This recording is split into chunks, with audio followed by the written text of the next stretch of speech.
decoding legislative changes in regards to physician licensing, mental health, healthcare, and women in medicine.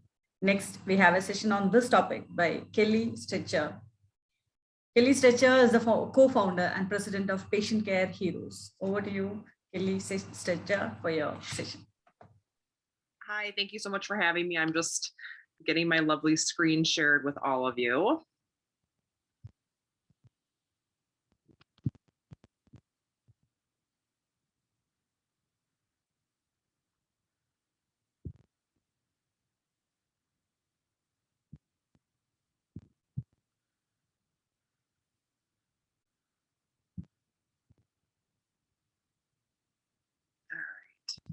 And I know that time is critical, so I will be, can you guys see that?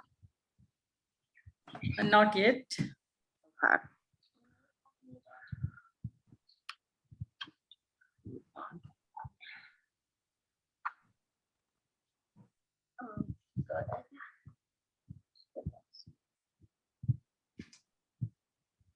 I apologize. It never fails when you're like, okay, 911, hurry up. You know what I mean? That's like when the problem is. Well, I can kind of start. I'll just start because I don't want to hold us up because I know we've got such critical timing here. So my focus is really on healthcare sustainability, and our biggest asset in healthcare are people, right? And so the issue that we're facing right now is how we're treating our individuals is not something that we can continue with long term. And I know everyone has their own challenges in healthcare.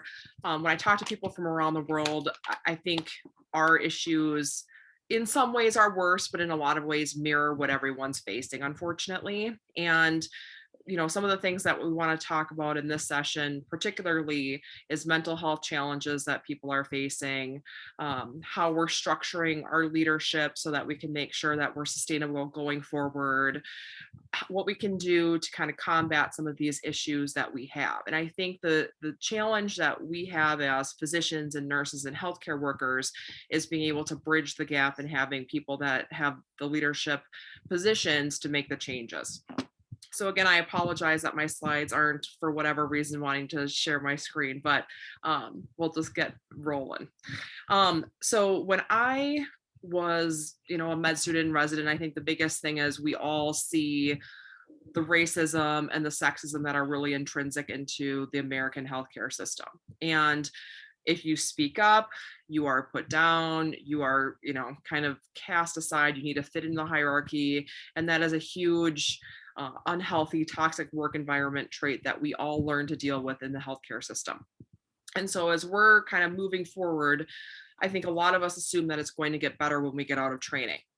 And very unfortunately, when we get out of training, it persists. And the data shows that women, unfortunately, we're not up for the promotions. We're not up for the leadership positions. We're not up for the awards like our male counterparts are. Only about 12% of healthcare system CEOs are women, right? And so this trickles down in terms of how we are treated. And I will tell you, we have a lot of issues with harassment, assault, and discrimination in the workplace. And unfortunately, this is something that we're going to have to work on legislative-wise because systems are not propelled forward to work on these issues themselves. I know when I was part of a health system, I worked for 2 years to try to get a safe reporting structure in place. And very unfortunately, it wasn't deemed necessary or of compelling value to allow that to happen. And when you look at the shortage of physicians, we're approximating about 130,000 physicians are going to be short in the next 5 years. We're looking at 1 in 3 physicians that are in rural America leaving. We're estimating about 75% of healthcare workers leaving in the next 5 years, and about 90% of bedside nurses leaving bedside in the next year. We're not going to have a workforce to march along with, right? And so when we look at how can we change this path, how can we fix this, how can we be more sustainable, we really need to focus on our staff. And the fact that we haven't been able to have insight into this is really alarming. And I don't know if anyone has watched the news lately, but very sadly, there was a nurse who died by suicide this week at the hospital during a shift, right? She worked half a shift and died by suicide at Kaiser Permanente from a gunshot wound. And this is how sick our system is basically the hospital kind of carried on as, you know, as is, as status quo. Meanwhile, we have this entire group of individuals who is probably traumatized by the suicide.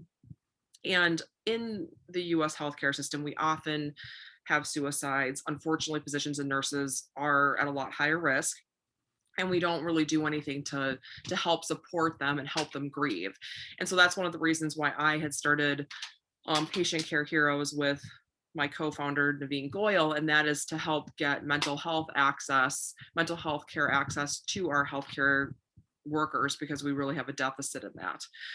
So when we look at what the needs are, there's been some legislation that's come out recently, which has been quite helpful. So I don't know if anyone also followed the news with Corey Feist and the Breen Foundation, but the Breen Foundation was created because very sadly, he lost his sister-in-law, Lorna Breen, in the first wave of COVID in New York City.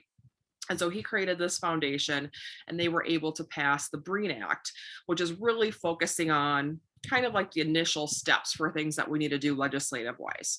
So we have more funding, we have more ability to do research, we have more ability to focus on evidence-based tools to help with burnout, depression, anxiety, and physician suicide.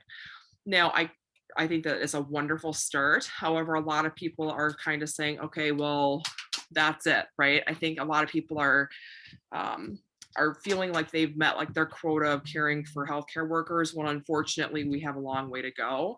And this is more the funding proposition than the actual moving forward with the resources that we need. And so that's a huge mismatch. And I know a lot of my predecessors on this meeting talked about the gender bias in healthcare. As I've gone through training and practice, I was surprised to realize how bad the gender gaps are in healthcare, because I thought, okay, well, healthcare cares for everybody, right? Especially in OBGYN, which is my field, and there's over 80% of us are women. However, people are discriminated against for breastfeeding. People are discriminated against for having kids.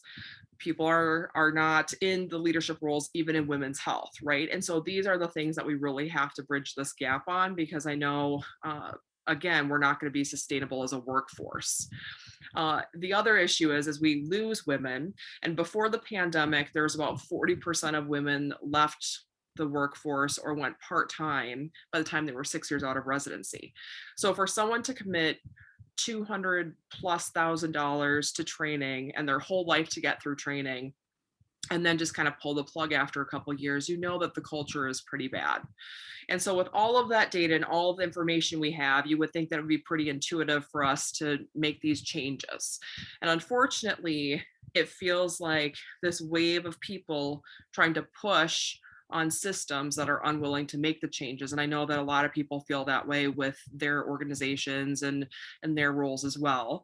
And that's why we have these other organizations to help us, right? So other things out there like Beyond Physician, another organization that I'm working with, is an organization to try to help physicians so that we don't have the burnout and the non-sustainability and everything like that. Because what's going to happen is if we can't support these teams, we will continue to lose people, and then we will not function.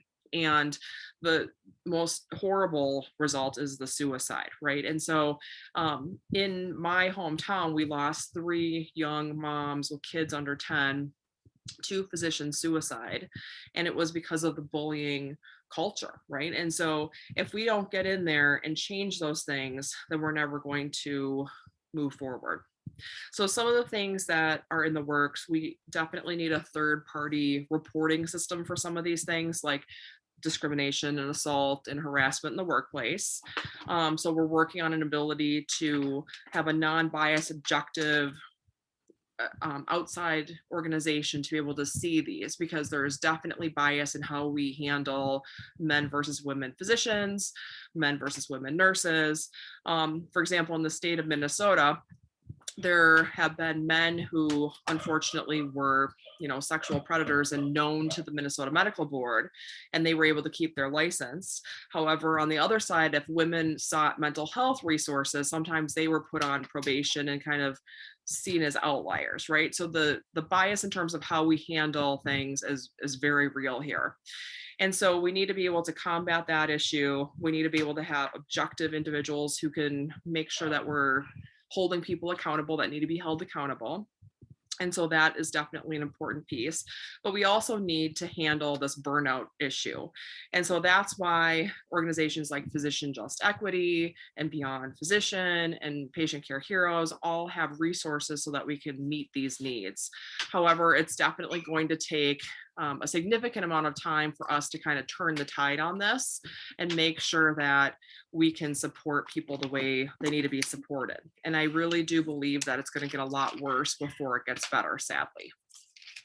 And I know that I was just kind of word vomiting a lot of stuff since I didn't have my slides, but I think technically my time is up, and I just wanted to thank everyone for the chat. And I'm obviously happy to chat about any of these issues going forward. And I'm sorry I have a 7-year-old in the background who wanted to come in and out if that happened on your screens too.